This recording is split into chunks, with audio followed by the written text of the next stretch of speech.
सबसे ज़्यादा पूछा जाने वाला सवाल, क्या बुल रन अभी भी आएगा? Yes, bull run is still intact. Basically हुआ क्या था, उस दिन ये जानने की कोशिश करते हैं। 11 अक्टूबर 2025 को आपकी मार्केट्स अचानक से क्रैश कर जाती हैं। बीटीसी की बात करें तो 1,02,000 वाली रेंज में बीटीसी आ जाता है। इथीरियम $3,400 वाली रेंज में आ जाता है।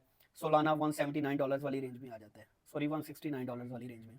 इसके अलावा ऑल्ट कॉइन्स, बाकी जो ऑल्ट कॉइन्स थे उनको तो बिल्कुल ही तबाह बर्बाद कर दिया जाता है, बिल्कुल क्रैश कर दिया जाता है। जो कोई $4 वाली रेंज में ट्रेड कर रहा था वो $1 वाली रेंज में आ जाता है। हुआ क्या था, बेसिकली लोगों को, रिटेलर्स को मार्केट से निकाला गया। मनी मेकर्स ने अच्छा खासा पैसा बनाया। इसमें आप लोगों की सबसे बड़ी एक्सचेंज बाइनेंस तक मुलव्वस थी। जिन लोगों ने शॉर्ट की पोजीशंस ओपन की हुई थी बाइनेंस पे, उनकी पोजीशंस को ख़त्म कर दिया गया। जिन लोगों ने स्टॉप लॉसेस लगाए थे उन लोगों के स्टॉप लॉसेस रिमूव करके उनको लिक्विडेट कर दिया गया। उस वक्त मार्केट में अगर कोई बाइंग करना चाहता था तो बाइंग के ऑर्डर्स नहीं लग रहे थे। बाइनेंस की एक्सचेंज टोटल स्टक हो गई थी। उस वक्त सिर्फ और सिर्फ आपके मनी मेकर्स ने बाइंग की है और आपकी सबसे बड़ी एक्सचेंज बाइनेंस ने बाइंग की है। रिटेलर्स को मुकम्मल तौर पे, जो फ्यूचर ट्रेड करते थे उन लोगों को तो मुकम्मल तौर पे लिक्विडेट कर दिया गया। विक लगती हैं, 1,02,000 की बीटीसी की विक लगती है, अगेन 1,10,000 की रेंज में बीटीसी आ जाता है। ओल्ड कॉइन्स की बात करें तो जो $4 पे ट्रेड कर रहा था वो $1 पे आता है और $1 से अगेन $2, $2.5, $3 वाली रेंज में चला जाता है। लेकिन जब मार्केट डंप की थी उस वक्त आम आदमी के, रिटेलर्स के ऑर्डर्स नहीं लगे, सिर्फ मनी मेकर्स ने अपने बाइंग की है और आपकी एक्सचेंजेस ने बाइंग की है। बाकी एक्सचेंजेस पे ऑर्डर लग रहे थे लेकिन बाइनेंस ने स्पेशली जो है ना वो अपनी एक्सचेंज को स्टक कर दिया था। अब हुआ क्या था, हुआ ये था कि मार्केट मेकर्स ने सिर्फ रिटेलर्स को बाहर निकालना था, क्योंकि मार्केट मेकर्स कभी भी नहीं चाहते कि रिटेलर्स पैसा बनाएं। उन लोगों ने रिटेलर्स को कभी भी पैसा नहीं बनाने देना। अब आगे क्या सिचुएशन है देखें। ऑन रिकॉर्ड अगर देखा जाए तो 19.14 बिलियन डॉलर्स की लिक्विडेशन हुई है, लेकिन ये सिर्फ ऑन रिकॉर्ड है। आपके ऑफ रिकॉर्ड अगर देखा जाए, जो हकीकत में लोग लिक्विडेट हुए हैं वो 80 to 90% लोग लिक्विडेट हुए हैं। कम अज कम भी $50 बिलियन से ज्यादा की लिक्विडेशन हुई है।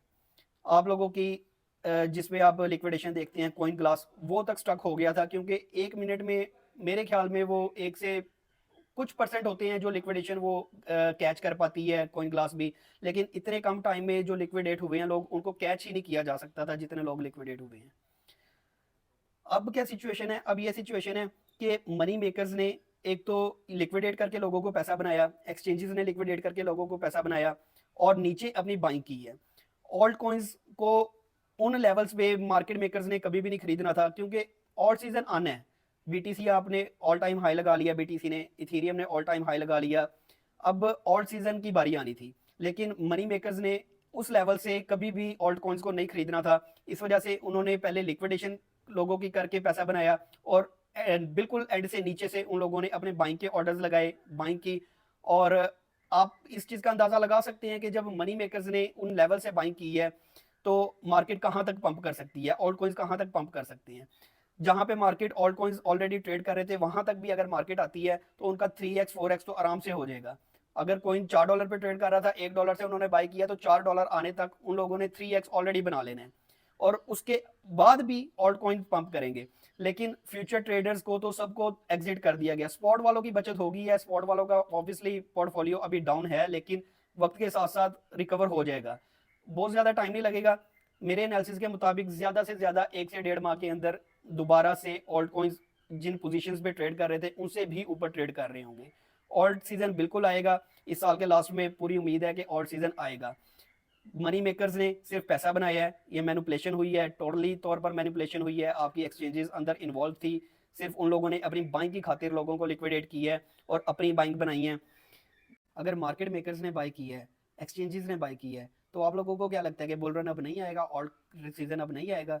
बिल्कुल ऐसा नहीं है, ऑल्ट सीजन आएगा और इसी साल में इंशाल्लाह आप लोगों को एक ऑल्ट सीजन देखने को मिल जाएगा।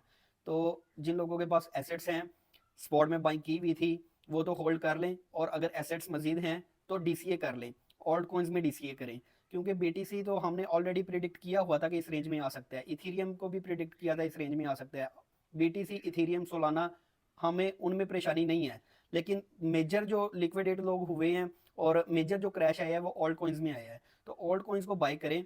मार्केट की आगे क्या मूव ले सकती है मार्केट, मेरे जो अंदाजे के मुताबिक, मेरे एनालिसिस के मुताबिक, मेरी रिसर्च के मुताबिक, अगर अगेन थोड़ा बहुत डंप हुई तो बहुत ज़्यादा डंप नहीं होगी, थोड़ा बहुत डंप हो सकती है, लेकिन इसके बाद एक क्विक रिकवरी होगी अगेन। तो लोग, जिन लोगों ने अभी तक एंट्रीज नहीं की, एसेट्स हैं, वो लोग एंट्री कर लें मार्केट में, 40 to 50% से एंटर हो जाएं। अगर मार्केट थोड़ा बहुत और डंप करती है तो मजीद बाइंग करें, डीसीए करें। मार्केट्स ने ऊपर चले जाना है और गारंटेड चले जाना है इंशाल्लाह। मार्केट इस साल के लास्ट में जहां पे ट्रेड कर रही थी उससे बहुत ऊपर आपको नजर आएगी, ऑल्ट कॉइन्स लगता हुआ नजर आएगा आपको, ठीक है।